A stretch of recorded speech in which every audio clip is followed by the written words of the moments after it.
इस वक्त की सबसे बड़ी खबर का हम रुख करने जा रहे हैं। 17 साल के इंतजार के बाद मालेगांव ब्लास्ट केस में फैसले का दिन है आज और जज साहब ने फैसला पढ़ना शुरू कर दिया है। जो डिटेल हमारे पास आ रही है वो अब हम आपको बता रहे हैं। एनआईए कोर्ट का फैसला, कर्नल पुरोहित के खिलाफ सबूत नहीं मिले हैं, ये कोर्ट ने कहा है। कर्नल पुरोहित ने बम बनाया, इसके सबूत नहीं मिले। किसने बम को प्लांट किया, यह भी साबित नहीं हुआ है। बाइक साध्वी की थी, यह भी साबित नहीं हुआ है। कोर्ट का यह अहम फैसला, साध्वी प्रज्ञा की बाइक थी, यह भी साबित नहीं हुआ है। मालेगांव ब्लास्ट केस में एनआईए कोर्ट के फैसले की एक एक डिटेल इस वक्त टीवी 9 भारतवर्ष पर आपके सामने है। कुल 7 अभियुक्त जो कि इस वक्त कोर्ट रूम में ही मौजूद हैं, कर्नल पुरोहित और साध्वी प्रज्ञा। इन 2 अभियुक्तों के बारे में कोर्ट की तरफ से फैसले में जो कहा गया है वो बहुत इंपॉर्टेंट है। साध्वी प्रज्ञा की बाइक थी, यह भी साबित नहीं हुआ है। यह जज साहब ने अपने फैसले में कहा है। किसने बम को प्लांट किया, वो शख्स कौन था, यह भी साबित नहीं हुआ। और एक बात और कही गई है कि एनआईए और एटीएस की चार्जशीट में काफी फर्क नजर आया है। जयप्रकाश सिंह हमारे संवाददाता इस वक्त हमारे साथ मौजूद हैं। जेपी, 17 साल से इंतजार था इस फैसले का और दोनों ही पक्ष अदालत के फैसले को लेकर ढेर सारी उम्मीदें लगाए बैठे थे।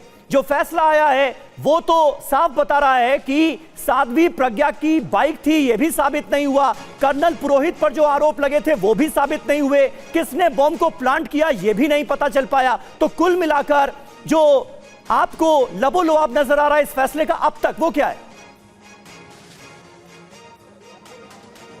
देखिए समीर, ये 2008 27 सितंबर की बात है। मैं मालेगांव गया था और जिस वक्त ये बम धमाका हुआ उस वक्त करीब 4-5 घंटे में हमारी टीम वहां पर पहुंची थी। वहां पर जो 6 लोगों की मौत हुई थी, 100 से ज्यादा लोग जो घायल हुए थे। उसके बाद आज ये महत्वपूर्ण फैसला 17 साल के बाद आ रहा है। जो जज हैं A K Lahoti, special NIA sessions court के, इन्होंने साफ कहा है कि बम किसने प्लांट किया भी वो अब तक की जिरा में डिफेंस जो प्रोसिक्यूशन है वो साबित नहीं कर पाया है। इसके अलावा जो चश्मदीद हैं, करीब 39 चश्मदीद ऐसे हैं जिन्होंने अपने गवाह बदल लिए हैं। मकोका के संबंधित जो ऑब्जेक्शन उठाए गए थे उसे एपेक्स कोर्ट ने अलग अलग धाराओं से हटा दिया है, क्योंकि एनआईए ने जो दूसरी जांच एजेंसी जो मुंबई में 26/11 का जो आतंकी हमला हुआ था उसके बाद एनआईए का गठन हुआ और एनआईए ने एटीएस की इस पूरे मालेगांव की जांच की थ्योरी पर सवाल उठाए थे। मकोका हटाया था, गवाहों के बयान बदले हुए थे। जो आरडीएक्स, ये बताया गया था कि कर्नल पुरोहित ने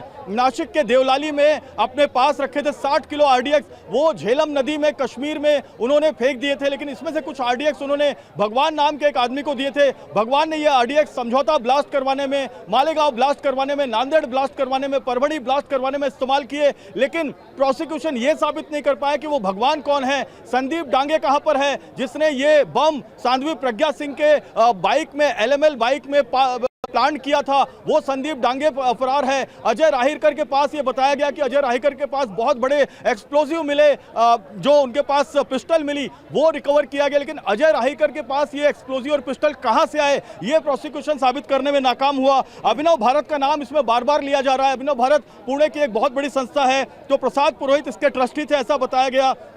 अजय राहिरकर इसके ट्रेजरर थे ऐसे बताया गया। दोनों के खातों से पैसे के लेन देन के सबूत है ये बताया गया। लेकिन पैसों को आतंकी गतिविधियों के लिए इस्तेमाल किया गया कि नहीं इस्तेमाल किया गया, ये प्रोसिक्यूशन साबित करने में नाकाम रहा। और ये पुरोहित जो है उन्होंने कहा कि उन्होंने कंस्ट्रक्शन करने के लिए नासिक में इन पैसों का इस्तेमाल किया। तो एक बड़ी खबर जो यहाँ सेशंस कोर्ट से निकल रही है, एके लाहौटी जो जज हैं वो लगातार अपना जजमेंट प्रोनाउंस कर रहे हैं, जिसमें बहुत बड़ी बात ये क्यों कहा गया है, किस बिना पर कहा गया है कि एटीएस और एनआईए की चार्जशीट में बड़ा फर्क था और तो और चश्मदीदों ने अपने बयान बदले, इस बात का भी जिक्र किया गया, इसका क्या कॉन्टेक्स्ट था? देखिए जो Maharashtra ATS anti terrorist squad है उसने जो अपनी चार्जशीट बनाई थी उसमें उस वक्त पहले 14 आरोपियों को जो है इसमें नामजद किया था। ये आरोपी 2008 में सितंबर से गिरफ्तार होने शुरू हुए थे। साध्वी प्रज्ञा सिंह 23 अक्टूबर को गिरफ्तार हुई 2008 में। शिव नारायण काल संग्राम सिंह ये गिरफ्तार हुआ। Shyamlal Sahu, Sameer Kulkarni, retired major Ramesh Upadhyay. लेकिन जो एटीएस की चार्जशीट है वो ये कहती है कि सारा का सारा एक्सप्लोजिव मेजर पुरोहित ने, कर्नल पुरोहित ने जो है वो जो भारतीय सेना का एक्सप्लोजिव है, आरडीएक्स है, उसका इस्तेमाल इस बम धमाके के लिए किया और झेलम नदी में ये आरडीएक्स डिस्पोज ऑफ कर दिया गया, ऐसा सरकार को बताया। लेकिन इसमें से आरडीएक्स बचाया गया। लेकिन एनआईए की चार्जशीट ये कहती है कि